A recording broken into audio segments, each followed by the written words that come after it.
for the live. Welcome back. I just want to give it a couple seconds. Welcome to the replay. If you're watching the replay, I'm Auntie Tay. If you guys are new here, that's who I am. If you're not, welcome back. I've missed you. Today we are chatting live, so bring questions. I'm trying to put these videos up a little bit early so that you can see the thumbnail and you can know what we're going to chat about. And then that way you can think of some questions. So when you come to the lives on Wednesdays at this time, 12 p.m. PST, Disneyland time, you can have some questions prepared for me if you want to. If not, I am going to try to answer questions I think you would have. Today we are talking about how to make money without a machine, which is hard because I know that I educate on how to use your machines to make money, but I really thought that it would be fun to kind of tap into people who are like, I want to kind of dabble and play or start making money, but I don't want to invest in a machine yet until I know exactly what I want to do. And highly suggest that, by the way. So I think that you should test the waters before you invest in even a Cricut.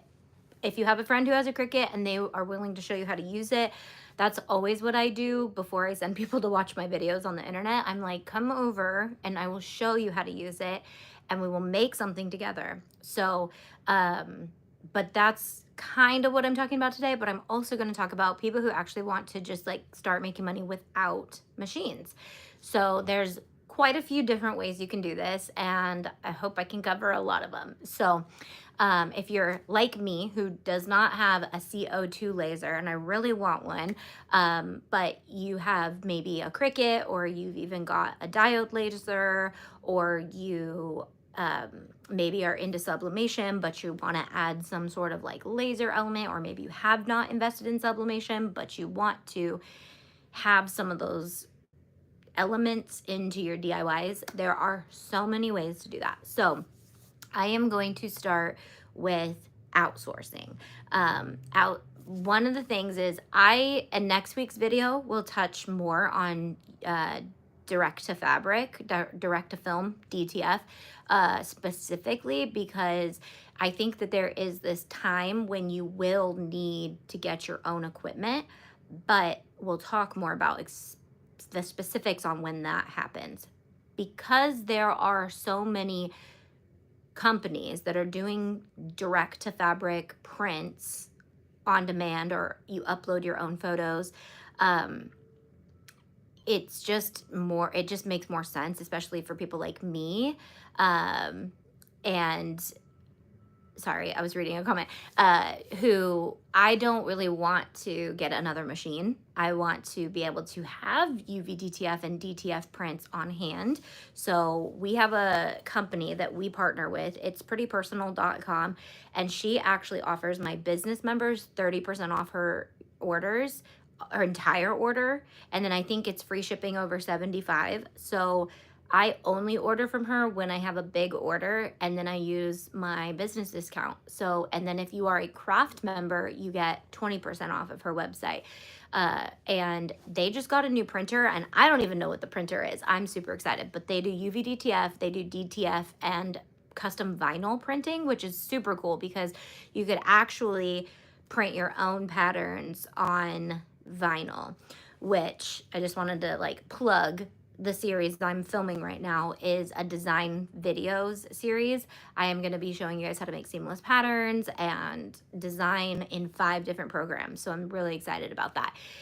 The fun part about that is I am filming so far in advance that they will be free on YouTube, but all of the videos will be available to my members right away. So I will like put them in a hub on the membership for you guys to watch those.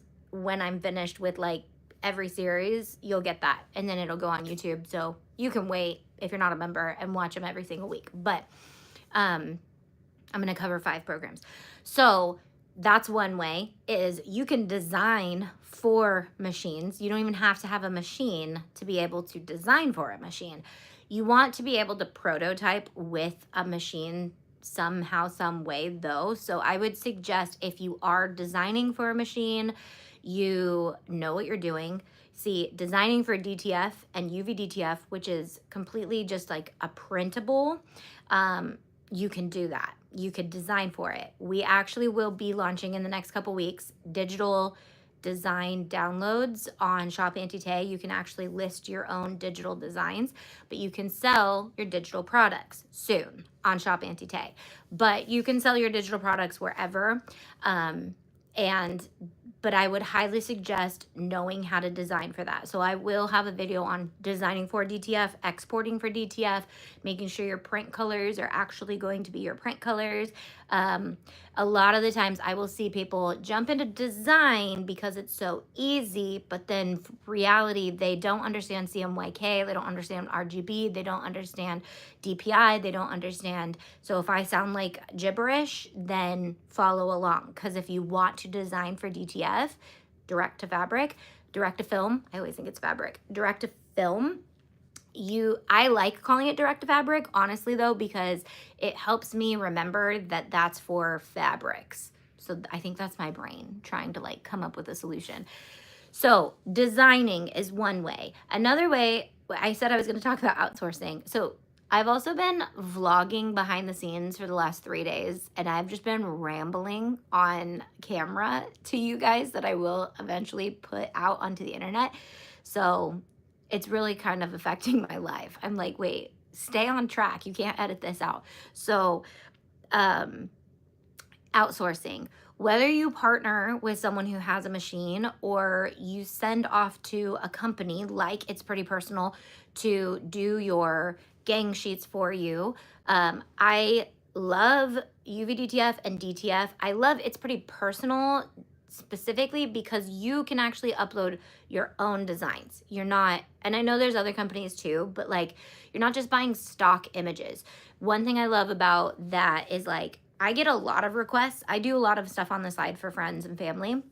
I get a ton of requests for like photos on shirts and also for people like wanting to do it themselves, but they don't have any machines themselves. So I'm like, let me just send me the image and I'll just upload it to It's Pretty Personal and order that for you. And you can put it on whatever you want. And so I constantly have people asking me like, can I get my logo and a sticker? And I'm like, let me order it in UV-DTF for you. So you can have a waterproof sticker and then you can sell them or keep them or whatever, and I just charge them for however much it costs me.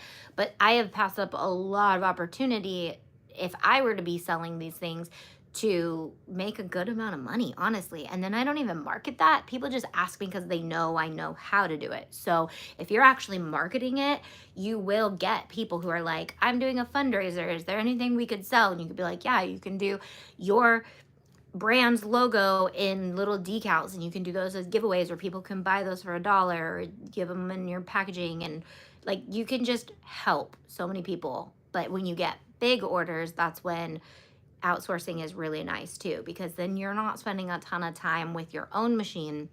So what actually sparked me to create this video was I did see that Xtool is coming out with a DTF printer.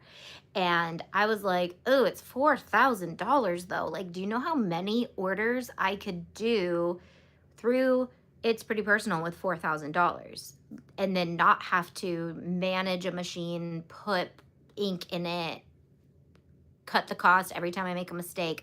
I think it's going to be a good machine. It's on a Kickstarter right now, but you would have to be doing a good amount of orders before you needed to spend $4,000 on a DTF printer. So I will crunch numbers next week just for that. So lasers, I suggest looking around in the Glowforge community. There is a map, and I've actually linked it on my Instagram. I believe it's under the Glowforge. There's a map that the Glowforge community put together where you can use free Glowforges. And sometimes they're at libraries, sometimes they're at colleges. Keep those questions coming too, because I'm gonna go through and answer. Sometimes they're at Joann's, even though the Joann's Glowforge, I live by the only one that's rentable, and it's constantly not rentable. I'm actually the only person who uses it because you have to use your own Wi-Fi. It's a long story. I'm a little bitter. I wish it was more accessible. But you can rent machines. You can also there are, like, I have a laser company around here that does custom laser work. So you can find people in your area that do custom laser work. And if you're ordering enough from them, you can get a wholesale price.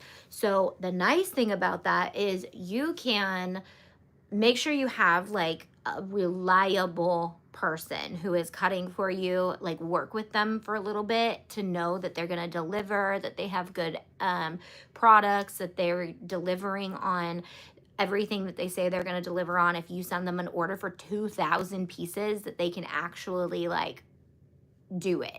And yes, think big. Don't think small, like, oh, I'll never get an order for 2,000. You don't know. You don't know. You want to be able to if you can. So if you can find laser cutters in your neighborhoods, most of the time they're going to have industrial lasers, not just glow forges. So you could easily get tons outsourced, more than you could saving up to buy a laser and then cut 2,000 yourself, buy all the materials, store all the scraps, all the things. So partnering with people who already do it is really, really smart. So you can come up with a concept where you need elements, and then you can find suppliers that work with those machines and get your pricing.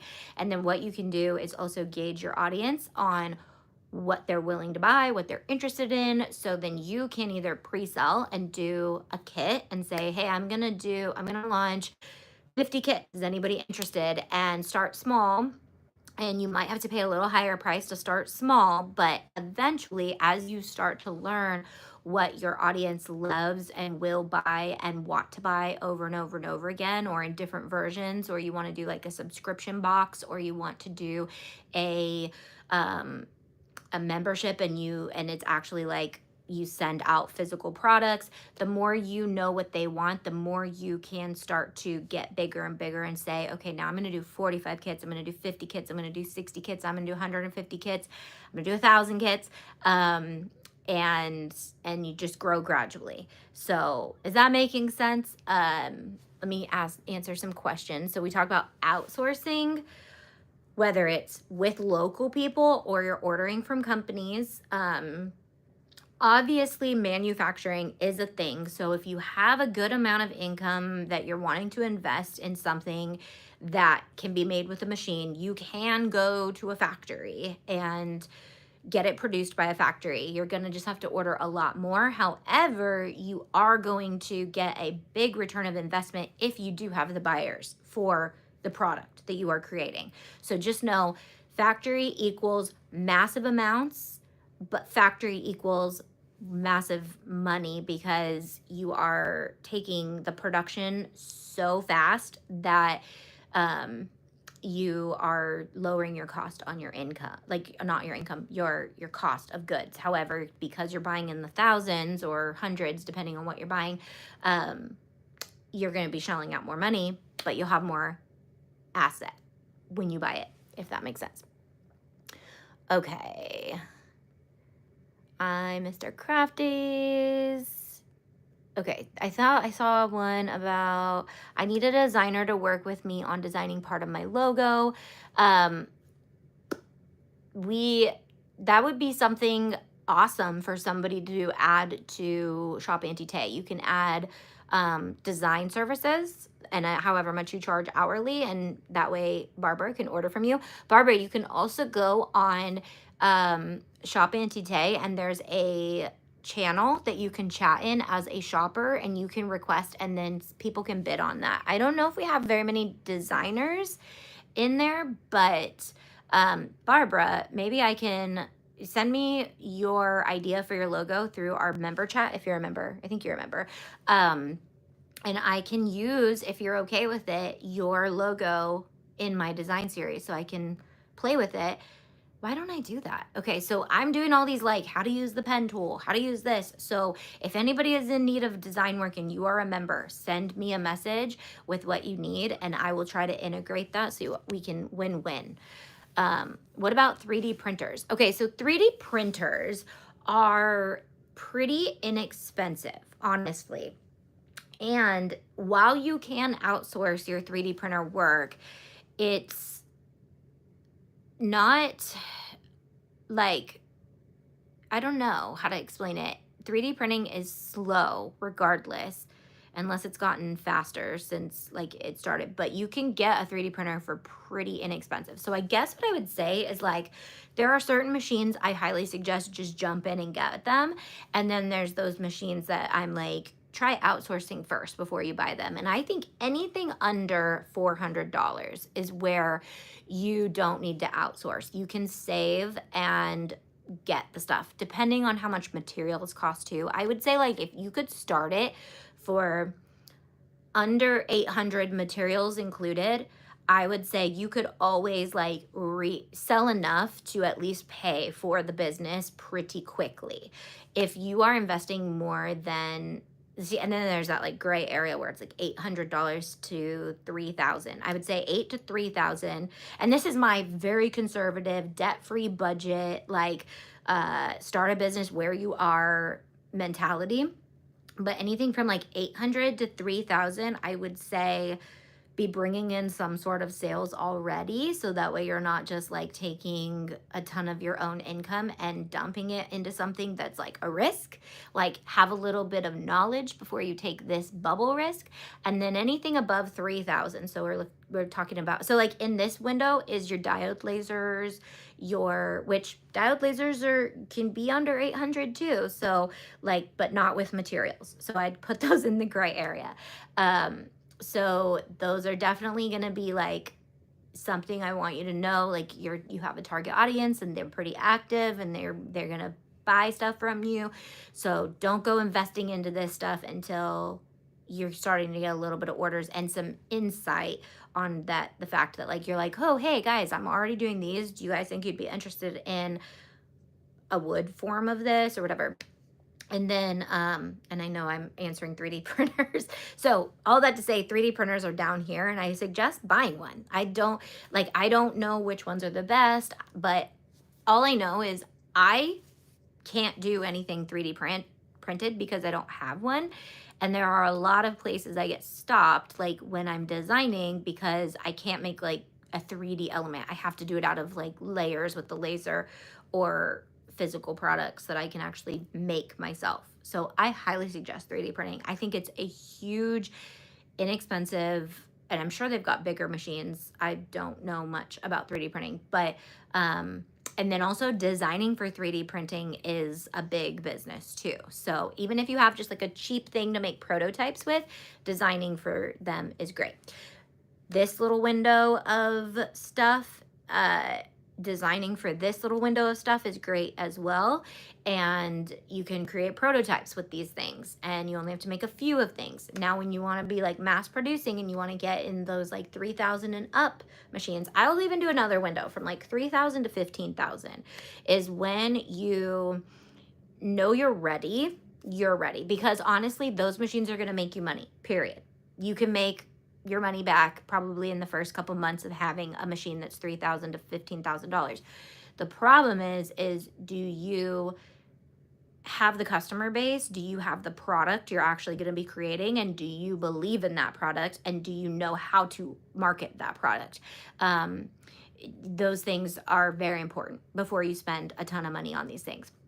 If you have a customer base and you're just like, I'm out the wazoo with orders and I'm spending 13 hours in my studio cutting on something lame, go bigger, because then you can definitely invest in those. So I know this video is about not having machines though. So you will eventually probably work your way up to wanting your own machine if you find success in what you're doing. But that's really why I wanted to put this video out there, because when you don't invest in a machine and you want to start making sales, you can play with different things. You can message someone on Shop Auntie Tay and say, hey, who does sublimation? I'd like to order like 20 prints from you. So many of us would be willing to print off 20 prints for somebody in a hot second. It takes us like 5 seconds. So sublimation though is like so fast and like it's and not very expensive to like get all the materials for it. So it's, again, you could also get sublimation stuff pretty quickly for yourself. But say you just want a couple things, you can definitely outsource that, and it doesn't cost us a lot either. So do you think it's worth to buy a thermal printer for labels? Yes. So, labels as in for your like printing, like, sorry, your packaging. Is that what you're talking about?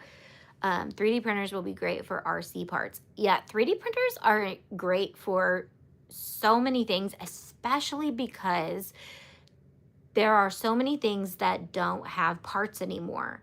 And you can either find a design or figure out a way that something can be made.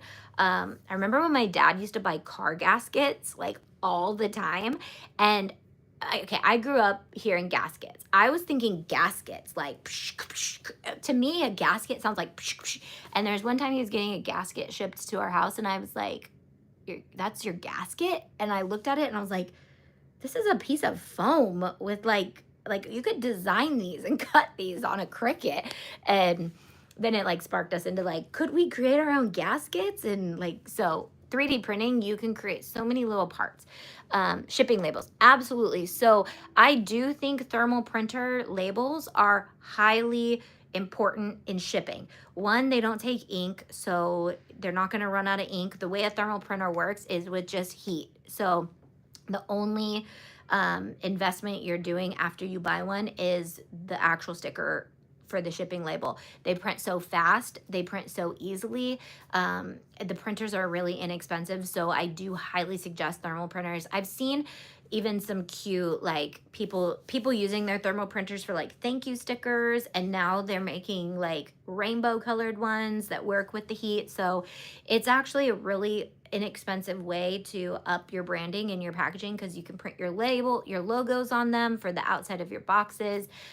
So that's kind of like for everyone, no matter what kind of machine you already have. Those, I guess I didn't even think about like the machines that I suggest for running your business, not just creating your product. So yes, while you're going to spend more money on printer paper and ink and a regular printer than you would a thermal printer, so you might as well just invest in one as soon as you can. Plus, because they integrate really well with like Etsy and Shippo and like all of that.